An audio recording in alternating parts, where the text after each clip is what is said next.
Anticipation is an interesting thing. Too much of it and we become disappointed, but too little of it, we become surprised. You see, anticipation is the action of expectation or prediction. And rarely in the coffee industry do we anticipate a coffee product.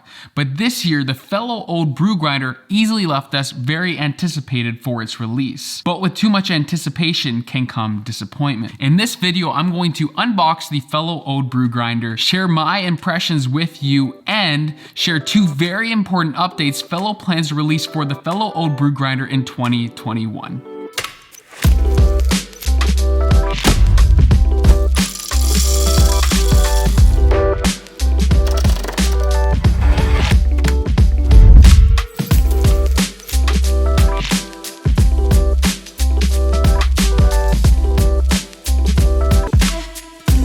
My name is Kyle and I want to help you brew coffee at home. And today to do that, we're going to unbox this beautiful coffee grinder that is new to the market and it has been creating a lot of hype. But before we do that, YouTube is telling me about 12.5% of you are subscribed to this channel. So maybe this is a great point to say, consider subscribing if you want more coffee related content. The coffee industry is growing every single year, but we still don't have a ton of manufacturers and companies to produce new products. And that means research and development take much longer within this industry. So I'm thankful for a company like Fellow Products based out of California who are continually pushing the ball down the field within this industry and are innovating and designing beautiful products that do a great job to help you brew better coffee at home. And their latest product is called the Ode Brew Grinder. And this is an electric burr grinder for your home. But it's got a few features within this grinder that I think separate it from other grinders on the market. We're gonna talk some pros in this video. We're gonna talk some cons because there's a lot of controversy over this grinder as well. And we're gonna talk about that. The first thing I notice is the packaging on this grinder is,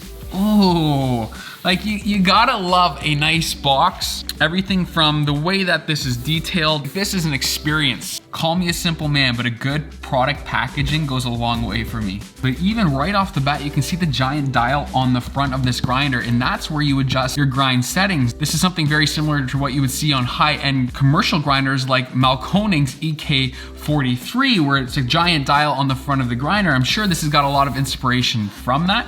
And on the back of the box, it claims to have low grind retention.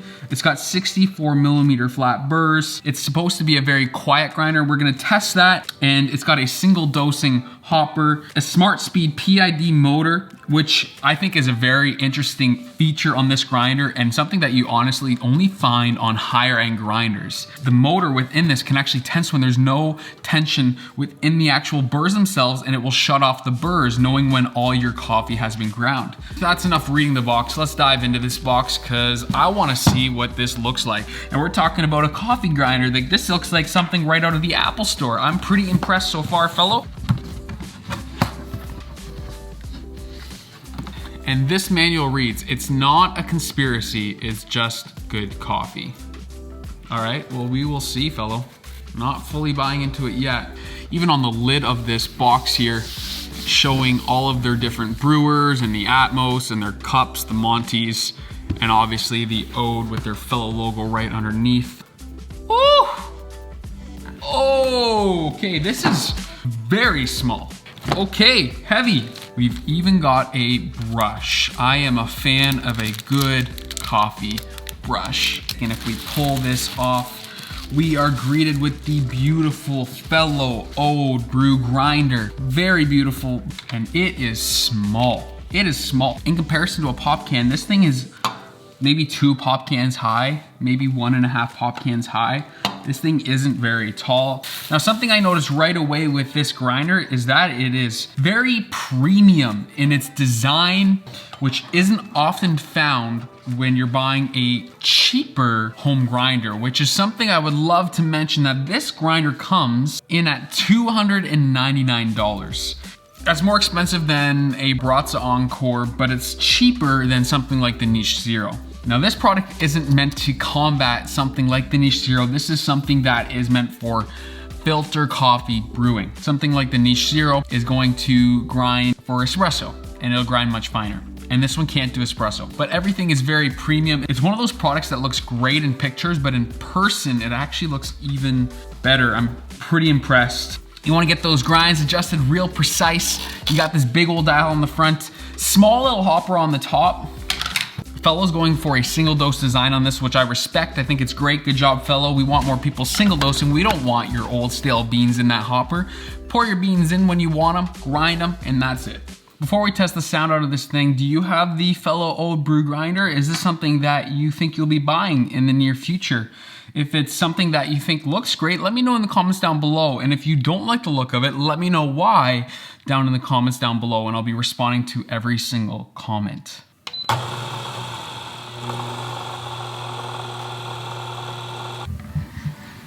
Sounds pretty fantastic. It's very quiet.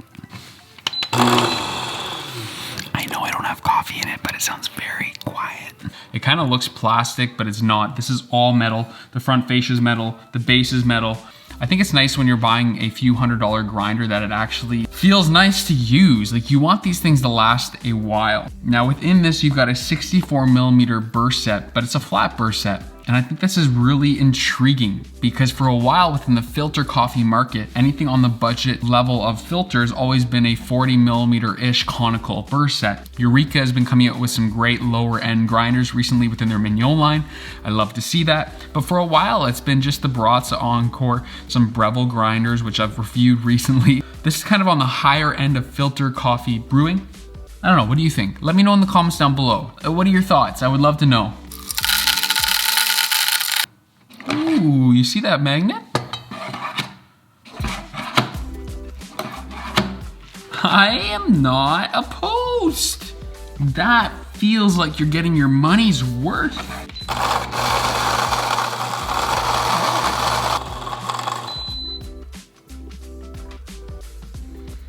It just stopped itself. What? It just stopped itself. Got a knocker. Get all that retention out.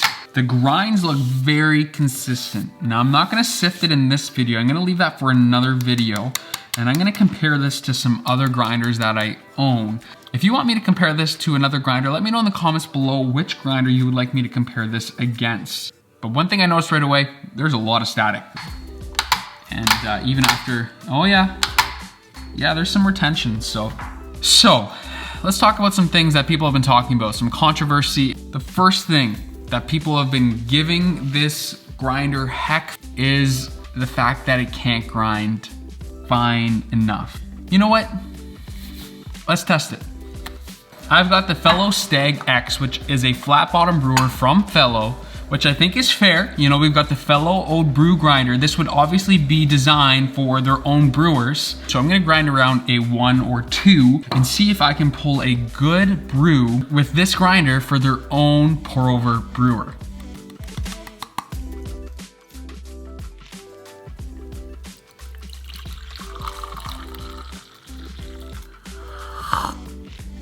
This cup in clarity is decent. To be quite honest, I would probably grind slightly finer than this based on the flavor in this cup. It tastes great, but it's just slightly weaker than what I would enjoy. Which leads me to my next point, which is a lot of people saying this grinder doesn't grind fine enough for the average filter brew. And that's really unfortunate because I think this grinder has so much potential, but it just doesn't have the right grind range for the audience that are interested in this grinder. Now I'm just editing this video, and as I'm editing this video, the CEO and founder of Fellow reached out to me to confirm some important updates that Fellow plans to release for the Fellow Ode. The first thing that they're planning to release is an updated catch bin lid. Now this is one thing I noticed right away on my first grind session with this grinder, and that is that it is very messy, especially with static. Static doesn't cooperate well with this lid, and so a new lid is a welcome addition from me for this grinder, and that'll be available in February of 2021. And the second thing that Fellow plans to release is an updated Burr set for this grinder. Now, the nice thing about both of these options is that they're backwards compatible, and all those who already have a Fellow Ode Brew Grinder will be able to get the products and the upgrades at cost. You might be watching this video, they might already be released. Currently, it is December of 2020, filming this review. I'm excited to try out that Burr set when it does become available. We will then see how capable this grinder is for filter at a finer range. But I'm very excited that Fellow has already taken the initiative to make sure that this grinder can work very well with so many customers who brew filter coffee. All right, back to the other video. But before you go, let me know in the comments down below, is this an experience that you have faced with your Fellow Ode brew grinder? Are you holding out to buy this grinder until they come up with an update for this grinder? Let me know in the comments down below and I'll try to respond to as many of those comments as I can. In the meantime, continue to brew better coffee and continue to brew at home. Peace. We'll see you next time.